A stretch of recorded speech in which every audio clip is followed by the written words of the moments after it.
ఇక్కడ ఇక కాళేశ్వరం ముచ్చట వచ్చింది. ఇక ఎందుకు వచ్చింది కాళేశ్వరం ముచ్చట అనేది విను ఒకసారి. ఎందుకంటే పీసీ ఘోష్ ఇచ్చినటువంటి కమిషన్ రిపోర్ట్ ఏదైతే ఉందో 665 పేజీలది. సో అందులో వీళ్ళకు నచ్చిన పేజీలను తీసుకొచ్చి బయట పెట్టి దాన్ని పవర్ పాయింట్ ప్రజెంటేషన్ ఇచ్చిండ్రా, లేకపోతే ప్రెస్ మీట్ పెట్టినరా, ఇవన్నీ చూసినాం కదా. ఇక దీంతో పాటు వీళ్ళు ఏం చేశారంటే అసెంబ్లీలో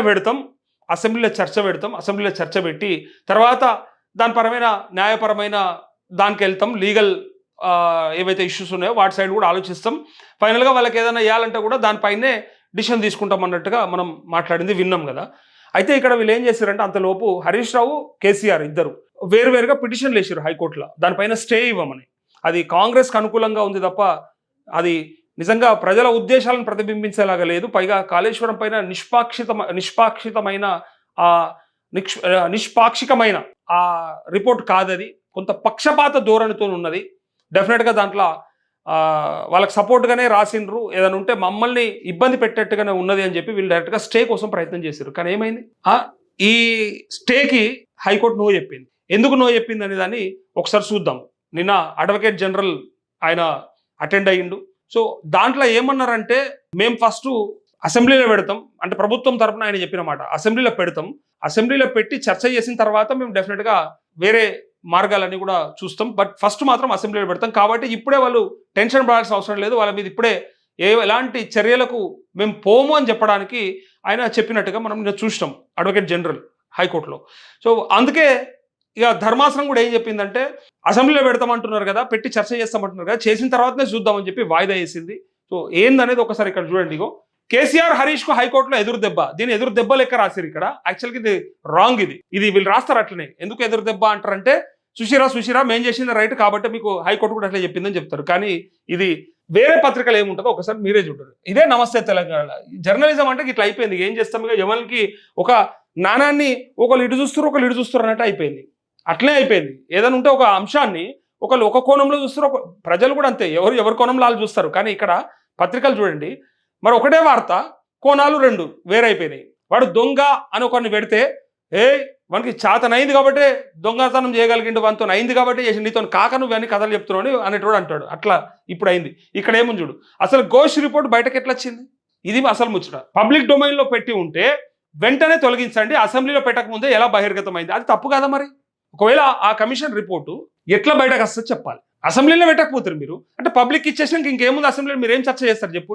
ఇగో ఇది పిటిషనర్ల పరువు ప్రతిష్టలతో ముడిపడిన అంశం, ముఖ్యమంత్రి పీపీటీ ప్రజెంటేషన్తో ఆందోళనలు సహజం, కాళేశ్వరం నివేదికపై విచారణలో హైకోర్టు వ్యాఖ్యలు, ప్రభుత్వానికి పీసీ ఘోష్ కమిషన్ కు నోటీసులు జారీ, 3 వారాల్లోగా కౌంటర్ దాఖలు చేయాలని ఆదేశం, తదుపరి విచారణ 5 వారాలకు వాయిదా అంటూ నివేదికలో కేసీఆర్ హరీష్ పై వ్యక్తిగత ఆరోపణలు లేవు, ప్రభుత్వపరమైన వైఫల్యాలు ఉన్నాయి హైకోర్టుకు తెలిపిన అడ్వకేట్ జనరల్ అంటూ అయిపోయిందా, చెప్పిండా అడ్వకేట్ జనరల్ చెప్పిన మాట వినురు ఒకసారి. ఇక మీకు అందరికీ అర్థం కావాలి. ఇది డైరెక్ట్గా చెప్పారు, అది ప్రభుత్వ వైఫల్యం ఉంది అని చెప్తారు. అంటే ప్రభుత్వం అంటే ఎవరు, ప్రభుత్వం అంటే అధికారులు వస్తారు, క్యాబినెట్ వస్తుంది, ఎంటైర్ సిస్టమ్ వస్తుంది, ఇక లాస్ట్కు ప్రభుత్వం అంటే ప్రజలు అన్నట్టు అయిపోతారు. చూడురు, ఇక ఆయన అన్న మాట ఒకసారి చూడాలి. వారిపై వ్యక్తిగత ఆరోపణలు లేవు, ప్రభుత్వం తరపున ఏజీ సుదర్శన్ రెడ్డి, ఎస్ నిరంజన్ రెడ్డి వాదనలు వినిపిస్తూ కమిషన్ నివేదికలో పిటిషనర్లు కేసీఆర్ హరీష్ రావుపై వ్యక్తిగతంగా అవినీతి ఆరోపణలు లేవని చెప్పారు. సీఎంగా మంత్రిగా తీసుకున్న చర్యలపై విచారణ చేపట్టొచ్చునని, నివేదికలోని అంశాలు గోప్యంగానే ఉంటాయని చెప్పారు అంటూ ఇక్కడ ఆయన ఏమంటున్నారంటే సీఎంగా మంత్రిగా తీసుకున్న ఆ చర్యలపైన విచారణ చేపట్టొచ్చట.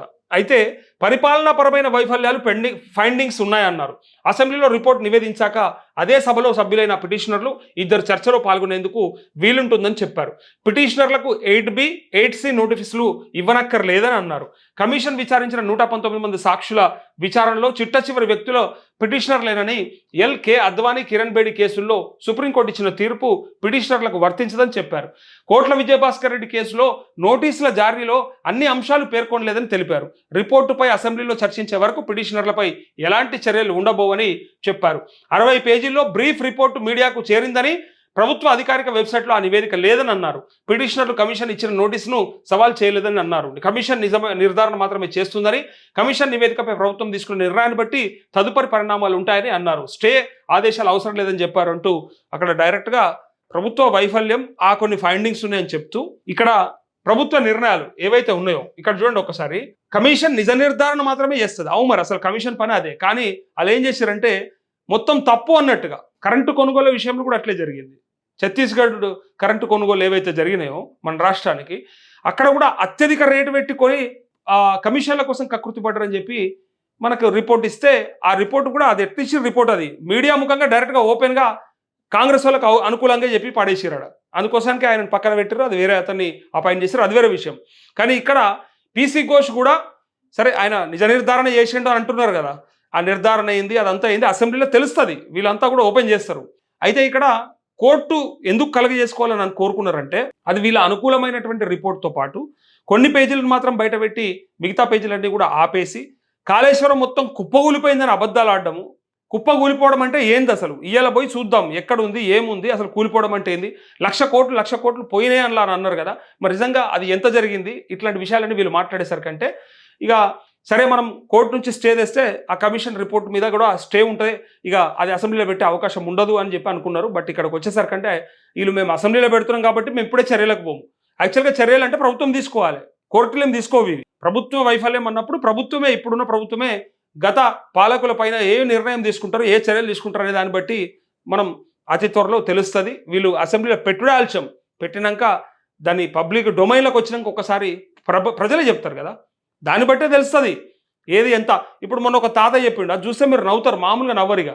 అది ఏమైనా ఇంత షిపాయి అయితే ఈయన అంత తెలివైనడే కదా, మరి షింటి సంచులు దొరుకుతలేవా, మేస్త్రీలు చచ్చిపోయారా అన్నాడు. మేస్త్రీలు తాపి మేస్త్రీలు చచ్చిపోయారా, షింటి సంచులు దొరుకుతలేవా, కడతలేడు మరి ఎందుకో, ఏ అంత మొగోడైతే మరి దాన్ని రిపేర్ చేయొచ్చు కదా, ఖరాబ్ అయితే అలాగే ఖరాబ్ అవుతలేవా ఇప్పుడు అని అన్నాడు డైరెక్ట్. ఆయన సుంకిశాలు అడుగుతలేరా, మరి ఎస్ఎల్బిసి కనబడతలేదా, సో ఇవన్నీ కూడా తెలుస్తలేవా అని చెప్పి ఆయన ముసలాయన చిన్న ఆయనకున్న కొంత పరిజ్ఞానంతో ఆయన మాట్లాడిన మాట వింటే డెఫినెట్గా మరి బుద్ధి రావాలి వాళ్ళకి. యాక్చువల్గా విన్నరో లేదో నాకు తెలియదు కానీ బుద్ధి రావాలి వాళ్ళకి.